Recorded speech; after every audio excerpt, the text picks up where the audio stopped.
Hello and welcome to It's a Code You, mental health support for those working in healthcare. This is a podcast created for healthcare employees to explore not only issues relating to mental and emotional health, but also unique challenges that those working in healthcare are faced with.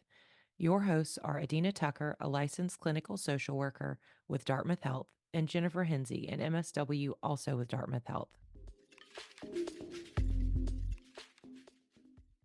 Summer is coming to an end, and you're facing your youngest child, or maybe your only child's, first day of their senior year in high school.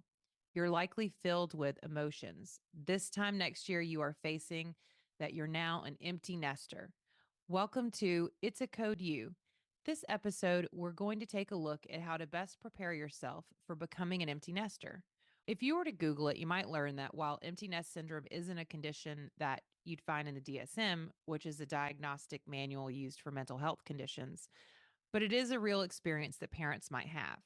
Empty nest syndrome is a transitional stage in adulthood where parents are experiencing the changes that come along with their home becoming empty of their children as they go off into the world.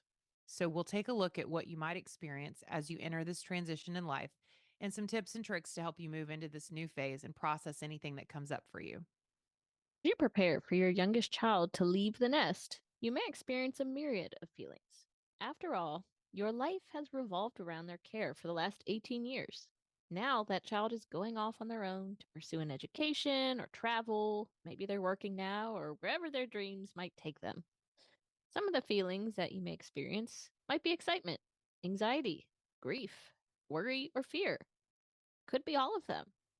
You may grieve that the fact that your role as a full time caretaker is coming to an end. Your child is now in charge fully of their own choices and the direction that their life goes. You may feel as if you no longer have a purpose because your role as a parent was such a large part of your identity that you feel a large sense of loss. If you've not been working, you may wonder, what are you going to do with your time? Are you going to branch into a new career, or is there something else you want to pursue? While all of these feelings are completely normal as you adjust, staying stuck in these feelings can lead to depression or anxiety.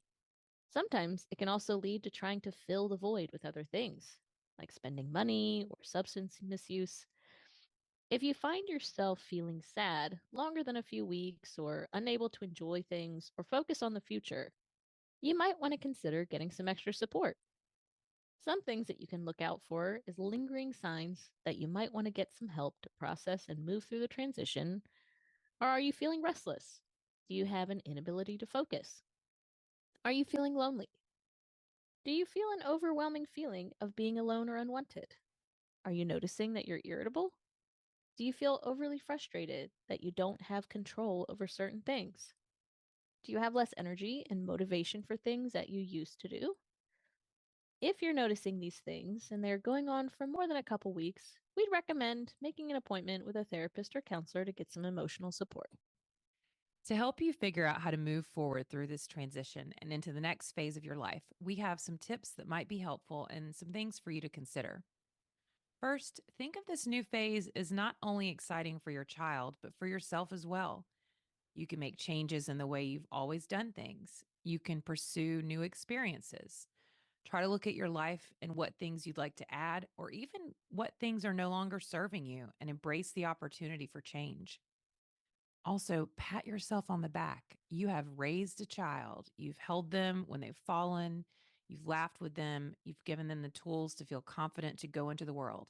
That is no small feat, especially as you process feelings of sadness. Remembering what a good job you've done will help you allow those hard feelings to pass through, while also realizing that it's a positive thing that your child is leaving. And it means you've made them feel safe and confident enough to do so. Maybe you want to get back into hobbies that have fallen by the wayside. Remember before having kids when you had free time? You are about to have free time again. Is there a hobby that you gave up years ago because you couldn't juggle it all? Or is there something that you've just always wanted to try? Now is the time for reconnecting with yourself and your interests. If you're in a relationship, use this time to focus on your relationship. Find new ways to connect, spice things up, discover who you both are now, and Have yourselves some new adventures together. Have you wanted to start cooking healthier, but it was more of a chore because your kids didn't want to eat it and you didn't want to have to cook two different meals? Embrace your healthy goals. Try a new form of exercise or a new sport. Focus on becoming the healthiest version of you. In that same vein of getting healthy, even if you don't feel that you're experiencing depression or anxiety, you could connect with a therapist to help you reevaluate where you want your life to go or to work through things that you've been putting off. You could also think about where you want to live. Do you feel that maybe you'd want to downsize now that your children are no longer living with you full time? Would you want to consider moving to a new area or a new state? Maybe you've had things you wanted to change around your house, but you just didn't have the time.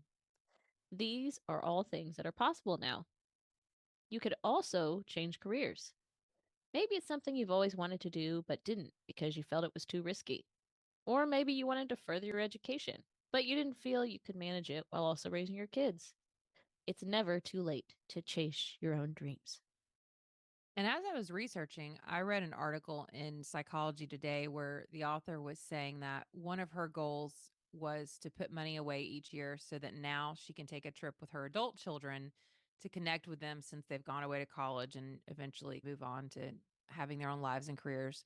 So that might be something that you can start a new tradition of a yearly or twice a year trip together, even if it's just a long weekend, really intentionally setting aside that time to connect and laugh and just be with each other. I think that's a wonderful idea. And that sounds like a really great way to launch your kids into the world, right? Because you're not going to have that same role as the parental figure. You'll always be the parent, but transitioning into the deeper bonds of friendship, even, I think that's a great way to do that. That's my favorite thing to say to my to my daughter. She's like, "You're my best friend." And I'm like, "No, I'm not. I'm your mother. I'll be your best friend when you are an adult." Sounds like you're doing something right. Yes, I think it's great. This topic seemed relevant because I'm already thinking about the emotional aspect of just my oldest graduating high school. So many of us spend so much of our time, energy, and identities on being parents that it can feel very devastating for our children to leave. It's scary not to be there all the time. It's letting go, it's a loss of control, but it can also be a joyous time to see what these kids do and what paths they choose and who they become. And that's exciting and something to look forward to. And then also realizing that we have our own lives left that we get to live and discover new things about ourselves. So, hopefully, you've heard something that was helpful in some small way. Please leave us a rating or review on your favorite listening platform of choice. Also, if you haven't subscribed, please do so. If you have comments, questions, feedback, or suggestions for topics, please email us at dhbhs.media@hitchcock.org. And we appreciate you listening.